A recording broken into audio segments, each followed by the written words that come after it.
the snake says suddenly. "My name is Nathan.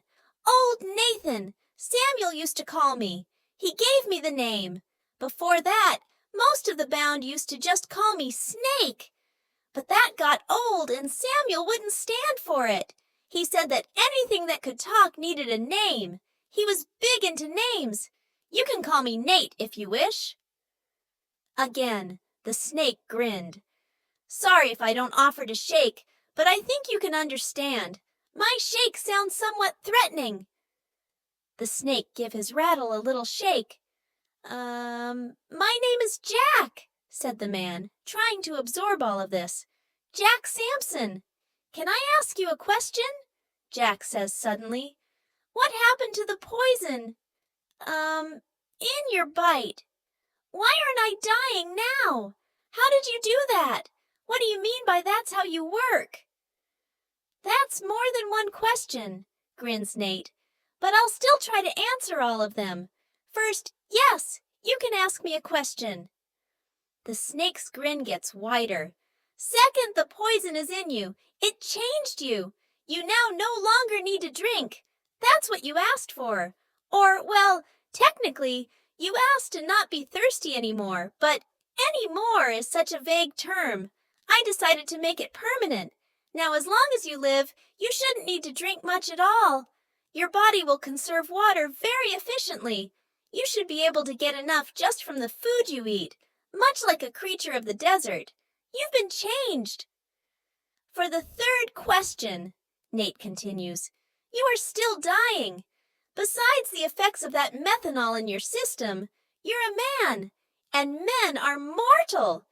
In your current state, I give you no more than about another 50 years, assuming you get out of this desert, alive, that is." Nate seemed vastly amused at his own humor and continued his wide grin. "As for the fourth question," Nate said, looking more serious as far as Jack could tell, as Jack was just now working on his ability to read talking snake emotions from snake facial features. "First, you have to agree to make a second request and become bound by the secrecy, or I can't tell you."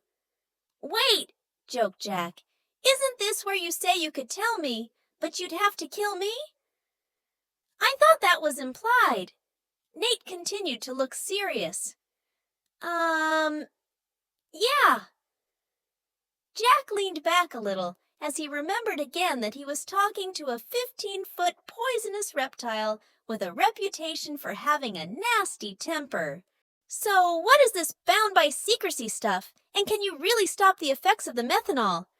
Jack thought for a second. "And what do you mean methanol, anyway? I thought these days they use ethanol in wiper fluid and just denature it." "They may, I don't really know," said Nate. "I haven't gotten out in a while. Maybe they do. All I know is that I smell methanol on your breath and on that bottle in your pocket. And the blue color of the liquid when you pulled it out to drink some, let me guess that it was wiper fluid. I assume that they still color wiper fluid blue." "Yeah, they do," said Jack. "I figured," replied Nate. "As for being bound by secrecy, with the fulfillment of your next request, you will be bound to say nothing about me, this place, or any of the information I will tell you after that when you decide to go back out to your kind. You won't be allowed to talk about me, write about me, use sign language, charades, or even act in a way that will lead someone to guess correctly about me. You'll be bound to secrecy.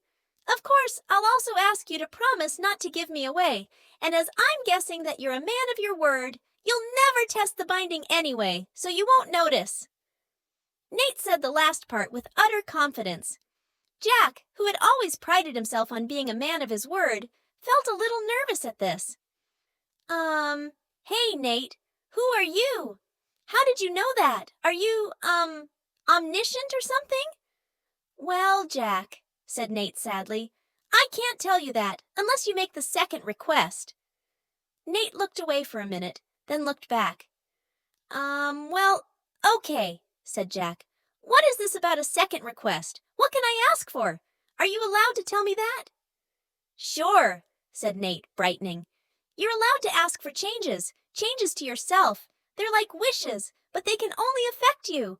Oh, and before you ask, I can't give you immortality, or omniscience, or omnipresence for that matter, though I might be able to make you gaseous and yet remain alive, and then you could spread through the atmosphere and sort of be omnipresent. But what good would that be? You still wouldn't be omniscient, and thus still could only focus on one thing at a time. Not very useful, at least in my opinion. Nate stopped when he realized that Jack was staring at him.